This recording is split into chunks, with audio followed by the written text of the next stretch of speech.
इस प्रकार मेरी मृत्यु के पश्चात मेरी आत्मा को मुक्ति ना मिल पाई, क्योंकि उस दुष्ट राजा के पाप, कुकर्म और अत्याचार के बोझ ने मुझे प्रेत बनकर भटकने पर विवश कर दिया। तुम्हारे साथ घोर अन्याय हुआ है प्रेत। उस दुष्ट राजा ने तुम्हारी सरलता का लाभ उठा के तुमसे तुम्हारा समस्त ज्ञान छीन लिया और अपने पाप तुम्हें सौंप दिए। मुझे अब तुम पर क्रोध नहीं, अपितु दया आ रही है। मुझे दया नहीं, मुझे मुक्ति चाहिए देव। अवश्य ही आप कोई देव पुरुष है जो मेरा उद्धार करने के लिए यहाँ आए हैं। यदि मैं इस प्रेत योनि से मुक्त हो गया तो अपने पूर्वजों से मिल पाऊंगा, अन्यथा मैं इसी प्रकार सदा कष्ट उठाते उठाते भटकता रहूंगा। चिंता मत करो प्रेत, तुम्हें मुक्ति अवश्य मिलेगी। तुम्हारा समय आ गया है इस प्रेत योनि से मुक्त होने का।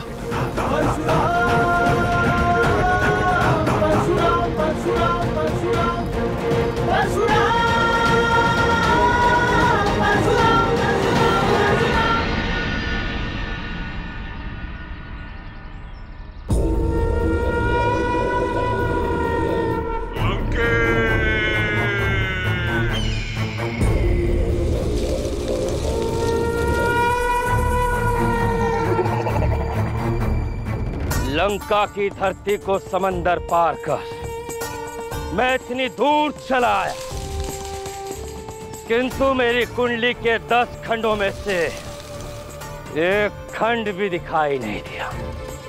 देखता हूं तुम मेरी दृष्टि से कब तक बचे रहोगे। एक ना एक दिन तो मैं तुम्हें प्राप्त कर ही लूंगा।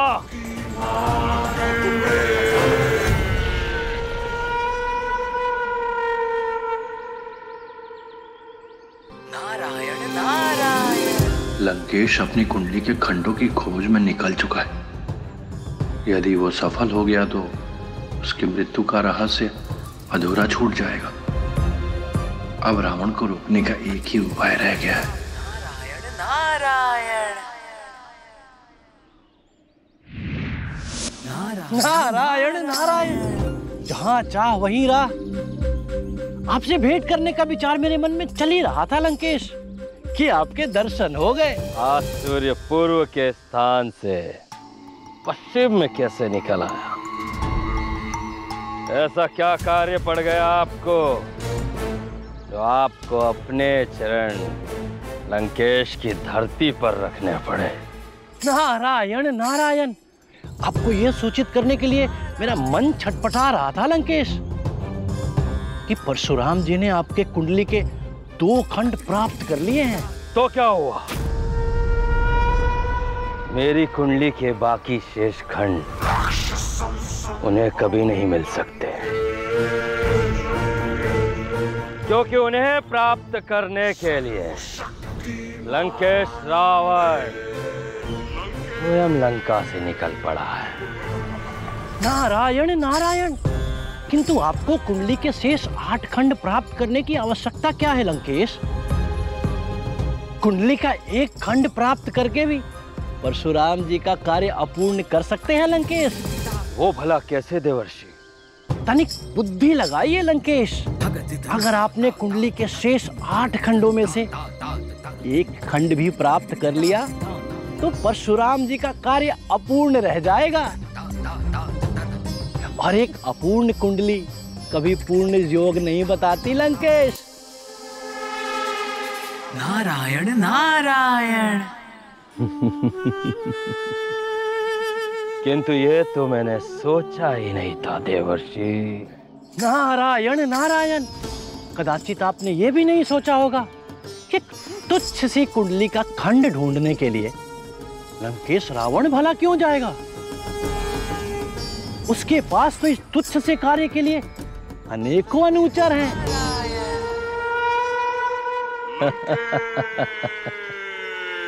मुझे प्रसन्नता हुई कि आपने मुझे व्यर्थ के परिश्रम से बचा लिया, अब मैं अपनी कुंडली के एक खंड को प्राप्त करने के लिए अपने किसी भी असुर को भेज दूंगा, किंतु ये रहस्य मुझे अपने गुरु शुक्राचार्य बता देते हैं, तो आज मुझे ये वन परिश्रम तो नहीं करना पड़ता। नारायण नारायण, अपने प्रत्येक कार्य के लिए अपने गुरु से आशा रखना ठीक नहीं लंकेश, क्योंकि जो कार्य एक पत्नी कर सकती है वो कोई गुरु नहीं कर सकता लंकेश। यही कारण है कि महादेव माँ पार्वती से, नारायण माँ लक्ष्मी से और ब्रह्मदेव माँ सरस्वती से प्रेरणा और युक्तियां लेते रहते हैं। आपके कहने का तात्पर्य क्या है देवर्षि? तात्पर्य अति सरल है लंकेश, कि अब आपको विवाह कर लेना चाहिए। फिर आपकी पत्नी की युक्ति और प्रेरणा से आपका जीवन धन्य हो जाएगा लंकेश। नारायण नारायण। सत्य कहा आपने देवर्षि, किंतु ये विचार तो मेरे मन में उठा ही नहीं। अब मुझे विवाह कर लेना चाहिए, किंतु कौन होगी वो युवती जो लंकेश रावण की धर्म पत्नी बनेगी? नारायण नारायण, जो भी होगी आपके लिए अति भाग्यशाली होगी लंकेश। मेरे विचार से आपको कुंडली की खोज छोड़कर अपनी धर्म पत्नी की खोज के लिए प्रस्थान करना चाहिए लंकेश। नारायण नारायण।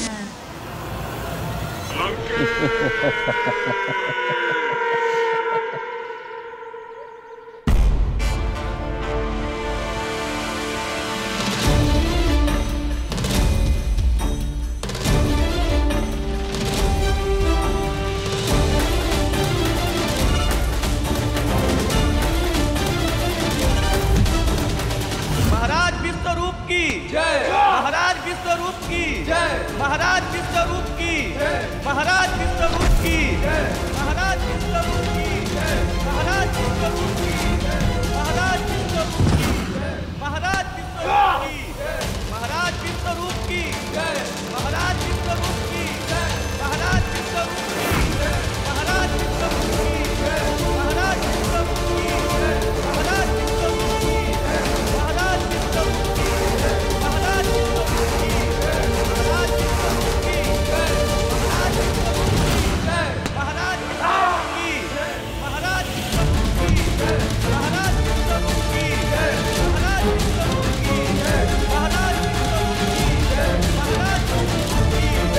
विश्वरूप की जय।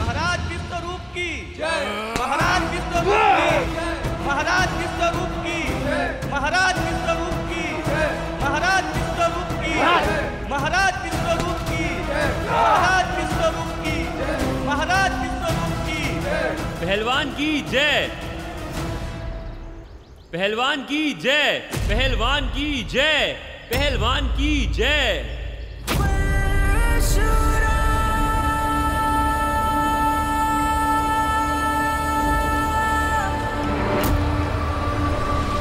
पहलवान की जय। पहलवान की जय। पहलवान की जय। पहलवान की जय। पहलवान की जय। पहलवान की जय। पहलवान की जय। हे मूर्ख, जीत हमारे महाराज की हुई है और तू जय जयकार हारे हुए योद्धा की कर रहा है। सब महाराजा की जय जयकार कर रहे थे, तो हमने सोचा कि कोई पराजित पहलवान की भी तो जय जयकार कर ले, तो हमने कर दी। सैनिकों! जी महाराज। पकड़ो इसे।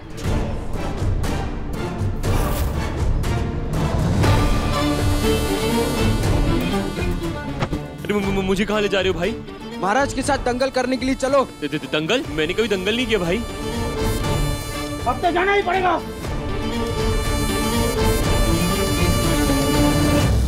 महाराज, क्षमा महाराज, भूल हो गई, क्षमा कर दीजिए। अब इस भूल का दंड भुगतने के लिए तैयार हो जा मूर्ख।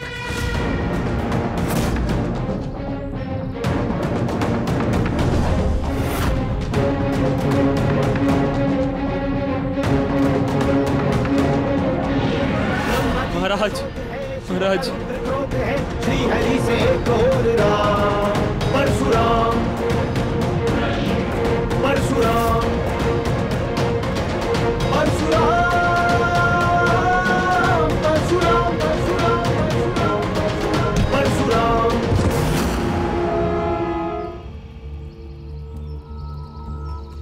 तो ये सब इसकी कोई चाल थी। ये भोला भाला सा दिखने वाला युवक मुझे अखाड़े में परास्त करने आया है, किंतु मैं इसकी कोई भी योजना सफल नहीं होने दूंगा।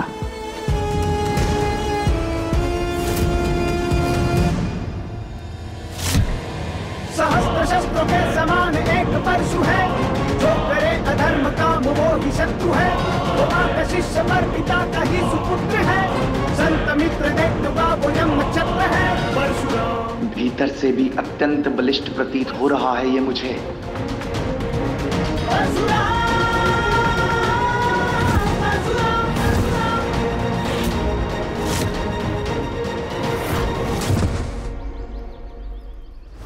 प्रतीत होता है ये विचित्र शक्तियों वाला कोई महायोद्धा है। इसीलिए अब मुझे उस दिव्य पुस्तक के दूसरे अध्याय के श्लोकों का मनन करके इससे इसकी सारी शक्तियां छीननी पड़ेगी, ताकि मैं इसे पराजित करके अपने खोए सम्मान की रक्षा कर सकूं।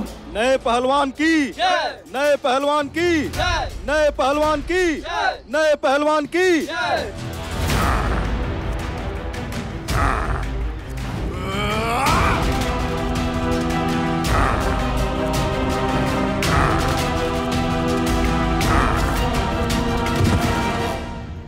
अब तेरी सारी शक्तियां मेरी हुई। अब देख मैं तुझे कैसे परास्त करता हूं।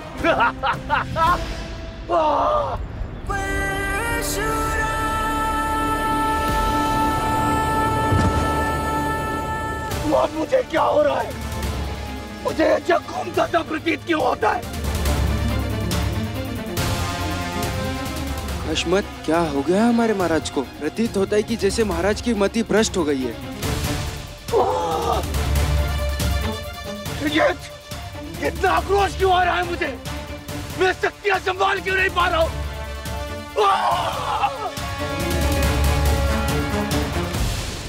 नारायण नारायण।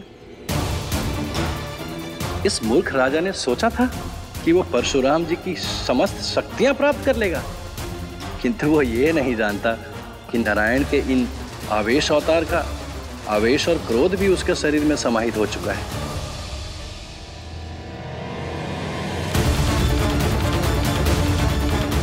अब इस अभागे राजा के पास आत्मसमर्पण के सिवा और कोई दूसरा मार्ग ही नहीं। नारायण नारायण।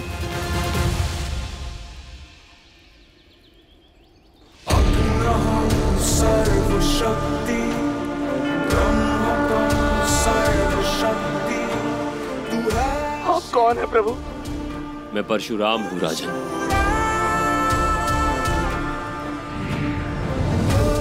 मुझे क्षमा करिए प्रभु, मुझे क्षमा करिए।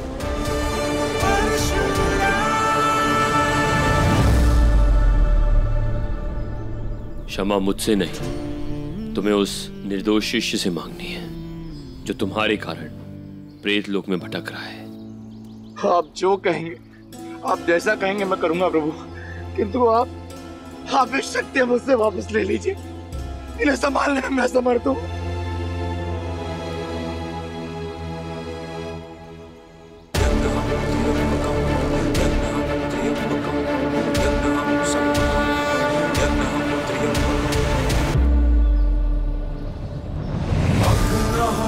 सर्वशक्ति ब्रह्मकं सर्वशक्ति तू है शिवम परशुराम।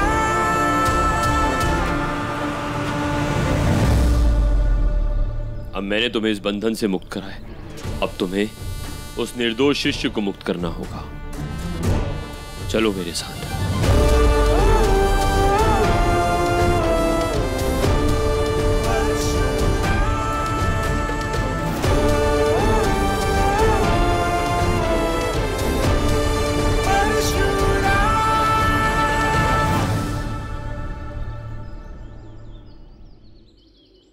जो ज्ञान छीन के तुमने छल किया था, जो हत्या करके तुमने पाप किया था, जिसे प्रेत योनि में भेजकर तुमने अधर्म किया था, वो निर्दोष शिष्य इस समय तुम्हारे समक्ष उपस्थित है, एक प्रेत के रूप में।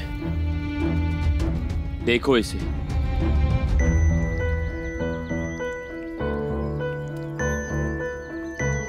क्या भूल थी इसकी कि अपना ज्ञान बांटकर लोगों के जीवन का उद्धार कर रहा था?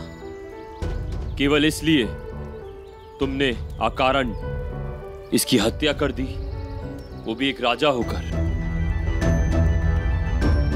मैं अपने पापों का प्रायश्चित करना चाहता हूं। हे प्रेत, मैं तुम्हारे अच्छे कर्म, बुद्धि और ज्ञान के साथ अब अपना शरीर भी तुम्हें समर्पित करता हूं, ताकि तुम इसका उचित प्रयोग करके संसार का कल्याण कर सको।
आपने इस प्रेत को नया शरीर और खोया ज्ञान देकर मुझ पर ही नहीं, सारे जगत पर बहुत बड़ा उपकार किया है। अब मैं चलता हूं और ज्ञान का प्रकाश पुनः प्रकाशित करता हूं। प्रणाम।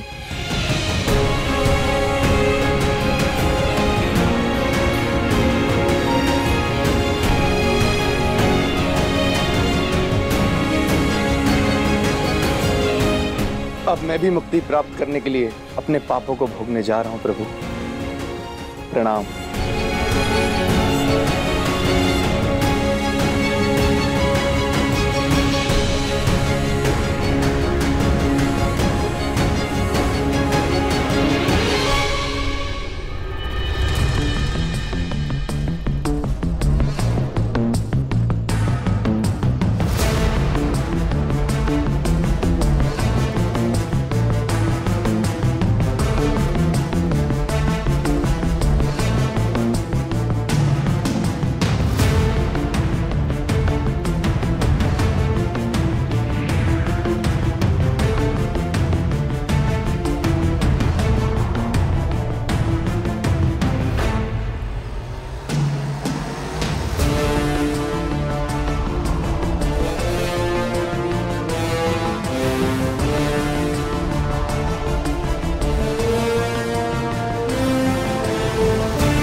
रावण की कुंडली का तीसरा खंड ना आकाश में जा रहा है और ना हाथों में आ रहा है।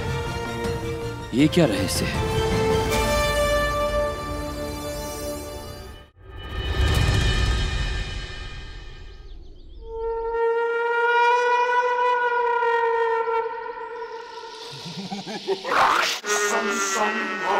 मेरे विवाह हेतु देवर्षि नारद का सुझाव तो अच्छा है, किंतु कौन होगी वह स्त्री जो मेरी धर्म पत्नी बन सकती है? क्या मैं इंद्रलोक की किसी अप्सरा का चुनाव करूं अथवा भूलोक की किसी सुंदरी की खोज पर निकलूं? मेरे कुल की समस्त स्त्रियां तो असुर हैं, क्या मैं किसी असुर सुंदरी को अपने कुल की वधू बनाऊं? समझ में नहीं आ रहा है किस लोक से मैं अपनी धर्म पत्नी का चुनाव करूं।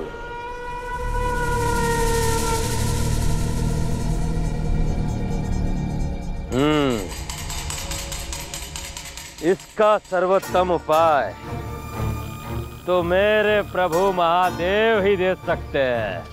अब मुझे मेरे प्रभु महादेव की शरण में जाना होगा। उसके पश्चात मैं अपनी कुंडली के एक खंड को पाने के लिए अपने किसी भी असुर को भेज दूंगा।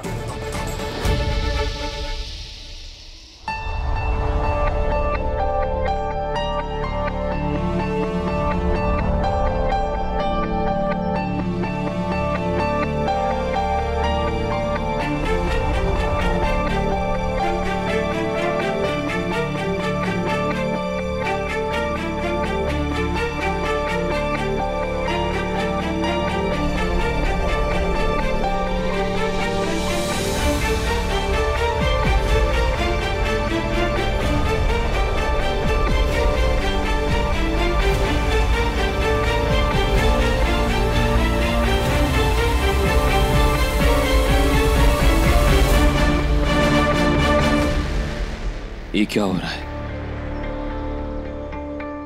रावण की कुंडली का तीसरा खंड जैसे मेरे साथ कोई क्रीड़ा कर रहा हो। मैं जब जब उसके समीप जाने का प्रयास करता हूं वो मुझसे दूर भाग जाता है। ये कैसी माया है? ये रावण का तीसरा खंड मेरे हाथ में आ क्यों नहीं रहा? नारायण नारायण। देवर्षि, इस खंड के पीछे भागने से कोई लाभ नहीं मिलने वाला परशुराम जी, जब तक लंकेश रावण का विवाह नहीं हो जाता। लंकेश रावण का विवाह? हाँ, सत्य सुना। लंकेश रावण का विवाह, जिसका योग इस कुंडली के खंड से जुड़ा है। जिस प्रकार वर विवाह पूर्व बावला मतवाला हो उठता है, वही दशा है रावण की कुंडली की इस खंड की भी। तभी तो ये आपके हाथ नहीं आ रही। जब तक लंकेश का विवाह नहीं हो जाता आपको प्रतीक्षा तो करनी पड़ेगी परशुराम जी। मेरे अंदर वो धैर्य नहीं देवऋषि कि मैं प्रतीक्षा कर सकूं। प्रतीक्षा तो आपको करनी पड़ेगी परशुराम जी। इसके अतिरिक्त कोई मार्ग नहीं जो कुंडली के इस खंड को प्राप्त कर सके। पर इसकी क्या संभावना है कि रावण विवाह करेगा? यह भी तो हो सकता है कि वो विवाह ना करे। नारायण नारायण। अब ये नारद अपनी बड़ाई क्या करे परशुराम जी। एक बार किसी व्यक्ति के कान में अपना मंत्र फूंक दे, फिर वो वही करता है जो नारायण चाहते हैं। आप निश्चिंत रहिए परशुराम जी। मैंने रावण के कान में विवाह की ऐसी मिश्री घोली है जिसका परिणाम शीघ्र दिखने वाला है। नारायण नारायण।